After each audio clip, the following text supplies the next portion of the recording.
Assalamualaikum warahmatullahi wabarakatuh. Perkenalkan, nama saya Salsabila dengan NPM 0227251154. Saya dari kelas 1 bilingual akuntansi.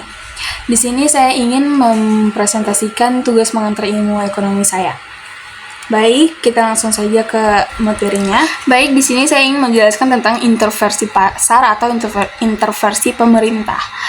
Intervensi pemerintah adalah tindakan atau kebijakan yang dilakukan pemerintah untuk mengatur atau mengendalikan pasar demi mencapai tujuan ekonomi tertentu seperti kestabilan harga, pemerataan kesempatan, dan peningkatan kesejahteraan masyarakat. Intervensi ini diperlukan terutama ketika mekanisme pasar tidak berjalan efisien atau menimbulkan ketidakadilan atau kegagalan pasar. Contoh intervensi pemerintah yaitu yang pertama kontrol harga, yaitu seperti pemerintah menetapkan harga maksimum atau minimum untuk melindungi konsumen dan produsen, misalnya harga BBM, tarif angkutan umum, dan harga obat-obatan. Dan yang kedua yaitu subsidi, yaitu bantuan dana pada sektor-sektor tertentu seperti pertanian atau usaha kecil agar tetap kompetitif dan terjangkau. Dan yang ketiga yaitu pajak dan relugasi, yaitu seperti penempatan pajak impor atau relugasi yang bertujuan untuk melindungi produsen dalam negeri dan mengatur persaingan pasar. Dan yang terakhir yaitu kredit usaha rakyat atau KUR, yaitu seperti pemerintah memberikan kredit dengan bunga rendah untuk usaha mikro dan kecil agar berkembang. Salah satu studi kasus yang terjadi di Indonesia tentang intervensi pasar yaitu program KUR atau kredit usaha rakyat. Program KUR adalah salah satu intervensi pemerintah dalam bidang ekonomi untuk membantu pengusaha mikro dan kecil mendapatkan akses modal usaha.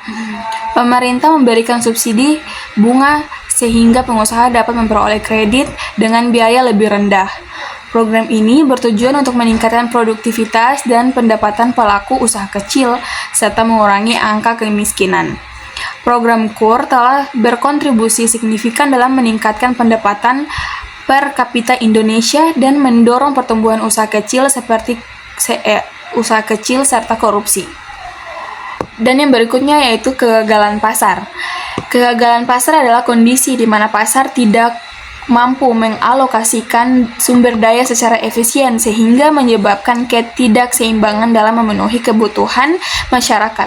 Artinya, mekanisme pasar tidak mampu menghasilkan distribusi barang dan jasa yang optimal, sehingga ada ketimpangan antara kebutuhan dan pasokan atau terjadi alokasi sumber daya yang tidak efisien.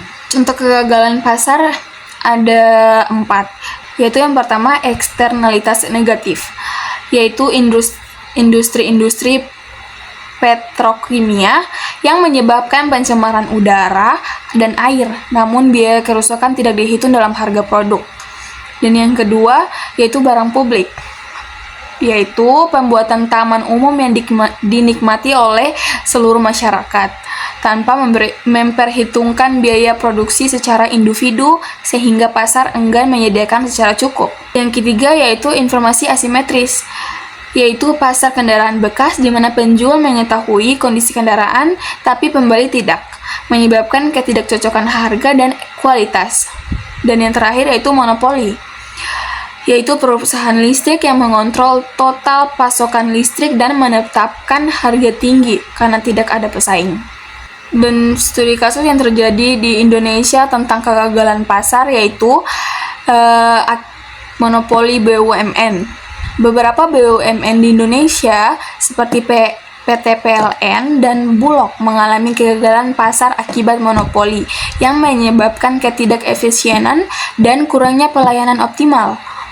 Contohnya, Bulog yang memegang kendali distribusi gula dan terigu mengakibatkan keterbatasan pembangunan ekspor produk pangan bahan gula dan terigu. Kendali monopoli ini juga merugikan petani dan konsumen, serta pemerintah harus menyediakan subsidi untuk menutupi kerugian operasional Bulog. Jadi kesimpulannya, Kegagalan pasar memerlukan intervensi pemerintah yang tepat sasaran untuk mencapai keseimbangan ekonomi dan sosial. Namun, intervensi harus dievaluasi secara berkala, misalnya melalui analisis biaya dan manfaat untuk menghindari kegagalan pemerintah. Di Indonesia, contohnya seperti BPJS menunjukkan intervensi yang berhasil, tapi tantangan seperti korupsi perlu diatasi. Itu saja video singkat mengenai intervensi pemerintah dan kegagalan pasar. Bila ada kurang saya mohon maaf. Wabillahi taufiq wal hidayah. Wassalamualaikum warahmatullahi wabarakatuh.